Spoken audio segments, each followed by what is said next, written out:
Hey guys, today I'll be showing you around my AU3 account. It's a non-speed server. It's my profile. I'm from Australia. It's an Australian server. The reason I've got 3 locations is people are going to think that you're dueling. They're going to think there's more players on your account. They're going to think you're online 24/7. It will just deter any threats later on in the game. It'll stop you from being attacked in the middle of the night as regularly. So we're ranked number 6, we're in the top 10. The good thing about this server is a lot of the highest ranked players are the high ranked attackers and raiders as well. It's better because there's less simmers. I can't stand simmers. Normally the top 10 will just be full of simmers. They don't spend any resources on troops, they don't raid, they just spend all their resources on resource tiles and then on buildings. They just want a high population. They might build some scouts so that if a Teuton scouts them, doesn't get a report back, the Teuton's going to assume that they have troops, so won't attack them for the time being. Later on in the server, these simmers get attacked. They don't have enough defense. They can't produce defense fast enough because all the other players have been building troops all server long. So these simmers are the ones that you see in every mid game of every server. They're the biggest farms. They've got level 20 warehouses. They've got fully upgraded resource tiles. Everyone farms them. You get full loads from them 24 hours a day. They're just the best farms. So thank you, simmers. You are awesome in the mid game. But I'm glad there's not too many of them on here. It makes for a more interesting server when you've actually got some raiders and attackers doing well. So here's the top 10. I'm in the top 10 attackers this week. It's only week number 3 and I don't actually have that many troops. But I can show you guys how I did it and explain it a bit. It's actually really easy in the first month of the server to get in the top 10 of attackers, as it doesn't really involve attacking other players, but I'll explain that later. So let's go to my first village. Oh, you've probably noticed my name kind of stands out. I just went for something random because I play the AU realms a lot. So I play on the Australian server a lot, and I've been playing as my old name, which is Rami, on every server, and I've been playing some end games, and I've been in winning alliances and top metas and stuff. People are probably going to start noticing my name, and you don't want people knowing who you are. It's a double-edged sword.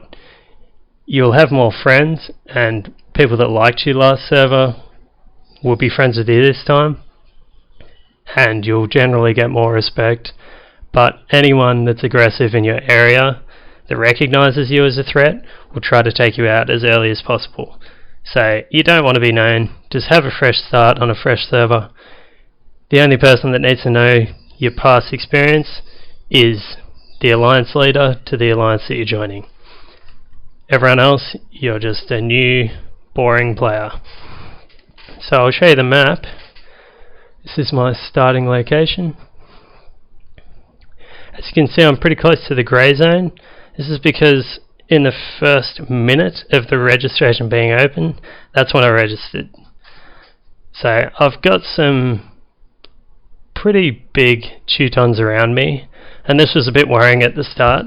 If I was anyone other than Gaul, I would have been worried.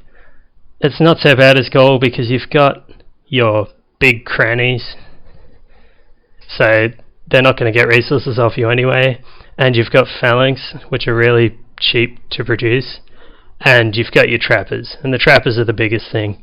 If a Gaul attacks you, they're not going to have enough troops to get through your trapper early on. The same with a Roman.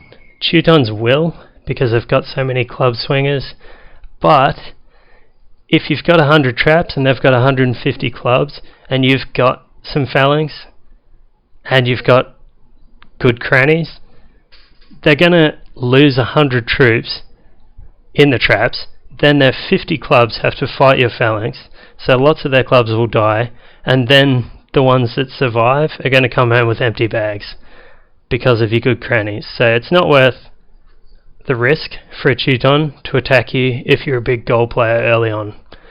So it's fine. And as the server's moved on a bit, I'm in an alliance with these bigger players now anyway, so I don't really have a threat in the location of my first village.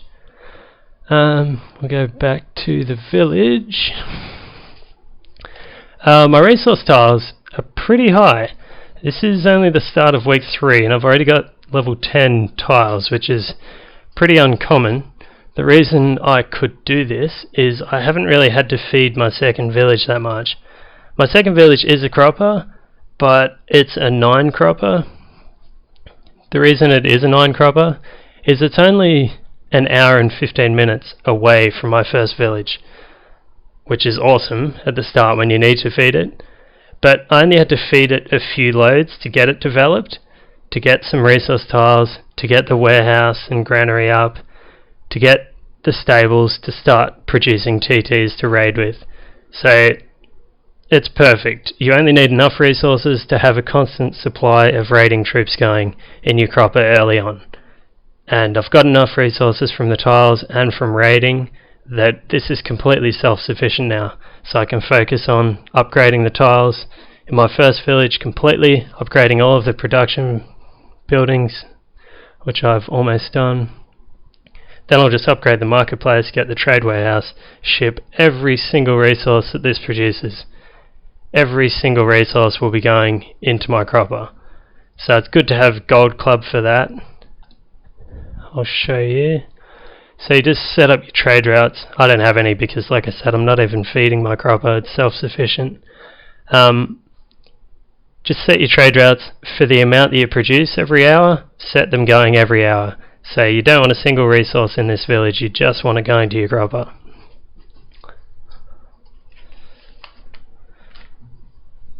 So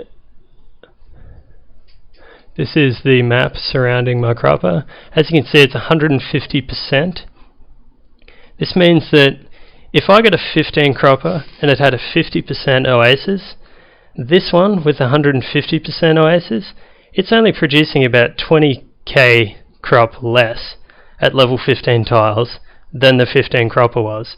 So I'm not actually at that much of a disadvantage in the end game from having a 9 cropper, but early game it's such a huge advantage. I can be so much more aggressive because once my first village completely upgrades, I'm going to have so many resources coming into this village from my first. I'll be able to rush catapults, I'll be able to have troops producing 24 hours a day and the maximum level barracks and stables. It's just a huge advantage. I'm so glad that there was 150% 9 cropper near me because I love them.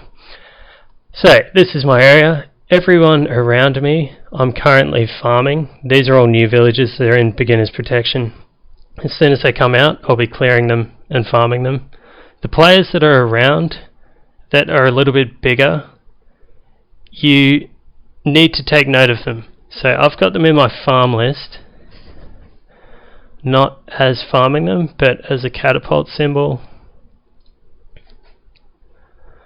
So from my first village, I scout these guys. I take note of their residence level, their troop numbers. If they've got few enough troops that you can easily clear them, then just clear them. Keep their troop numbers down. Keep scouting them. Check where they are in their development. You don't want them to grow. You want them to be bad. If they're in your extended map of your capital, you don't want them. So all these new villages, if they cranny up and they don't produce troops, they just keep their crannies up like they've got a village full of crannies, so you're never going to get any resources, and they're just simming pretty much. Once you get catapults, just wipe them out. You don't want them in your area. They're no use to you. As bigger players, you need to control them. You need to be the dominant person in your extended map of your capital. You don't want any friends here at all. No new villages. Someone just put this village here. This is their second. You don't want that. Any new villages, get catapults, destroy them. Anyone that's not giving you resources, or anyone that's too active, that's growing too well, just destroy them. I know it seems harsh, but you don't want any friends in your capitals area. Later on in the server, when there's chiefs and there's catapults, it will come back to bite you in the ass. They will. If this guy grows and he gets catapults, he's going to be able to catapult me while I'm asleep. If everyone here's gone, the only people that can send catapults are outside of this area. I'm going to have a lot of notice, like hours and hours, if not days of notice of these attacks coming in, and I can prepare for them. So this player, the one that made the second village, I just raided his second village over and over again, took all his resources, he got pissed off. I scouted him from my first village, so this is his first. I scouted that. My first is just over here. So I've scouted him. I saw that he had about 100 clubs and 30 TKs.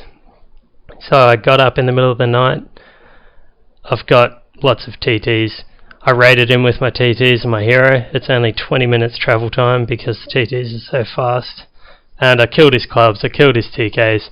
I've just been raiding him over and over again. And now he's deleting. So these two will just be Natars.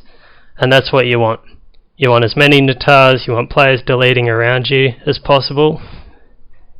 And you just want them as farms. So dominate your area. That's the most valuable advice I could possibly give you. Now I was talking about the top attackers. I got into the top attackers just attacking Oasis, which probably seems stupid, but that's all you need to do. If there's an iron Oasis near you, it's only going to have rats. These things can't defend. It's always got, the iron ones always have large numbers of rats. I've already cleared most of these, so that's not a very good example, but just attack the rats with your hero. He won't take that much damage. You'll get lots of kills when he comes back. Oh, you want to get regen armor and regen boots, by the way. Buckets and ointments if you can. Just sell any other items so you can afford those. Yeah, and just keep sending him over and over again to whatever oasis, and you'll get in the top 10 attackers in the first month. It's that easy. And attacking an oasis, you know how many animals there are. You know you're not going to take unnecessary losses. If you attack a player, he might get reinforced. You might lose half your army. It's just not worth it. You can do that later on when you've got a big hammer, but for now, just attack the oasis. Raid with your TTs, raid with whatever troops you've got, and you'll be fine. So, I mentioned my alliance before. It's Farmers United. They're easily the best alliance at the moment, in some ways. I'll show you. In the alliance top 10, they're easily the best attackers, raiders, defenders, everything. But the problem is, they're the best players from every quadrant, which doesn't help at all. This second best alliance, they're only northeast. We are 3 quadrants. We're everything but the northeast. So if we go to war with each other, these two alliances, we can't defend each other. We're too spread out. They can defend, they can time attacks more easily because their villages are close together. They can just do everything more efficiently. So I wouldn't be surprised if this alliance didn't last through the mid-game. If they do last through the mid-game, they're going to need to get rid of 2 quadrants. They're going to have to kick half their members pretty much, which I don't see them doing. So I think when catapults show up and people don't have the security of being able to call for defense and have people answer them and answer them quickly and have reinforcements close to them, then they're not going to stick around the alliance. If you make a defense call and the person that responds is 30 hours away with their defense and the catapults land in 6 hours, they're no use. But if you're with players that are good and active in your quadrant, then you're fine. The defense will get there. a lot of the time before catapults. It's easier when you're sending big defenses later on in the game. You need to supply them. You need to constantly be feeding them because the village will be massively in negative crop.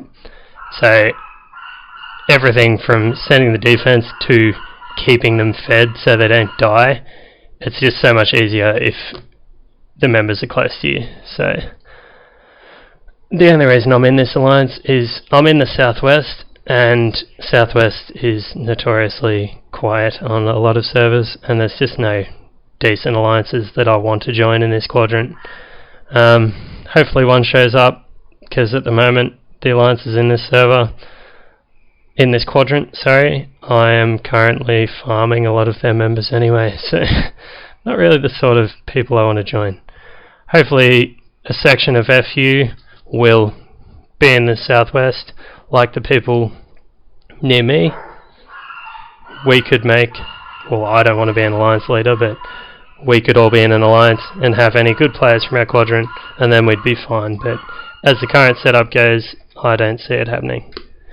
That's it for the video. If you want me to make more videos, just let me know and I will. I'll update this and you'll see me controlling my area. I'll keep any big reports from players that I've attacked in my area that have troops. Yeah, I can show you the reports next time, and hope I've helped if you're at the start of your server as well. Just like I've said a million times, dominate the area around your capital. Don't let anyone get big. You're the only big player. You don't need any more big players near your capital. It will just hurt you later on. Alright, thanks for watching.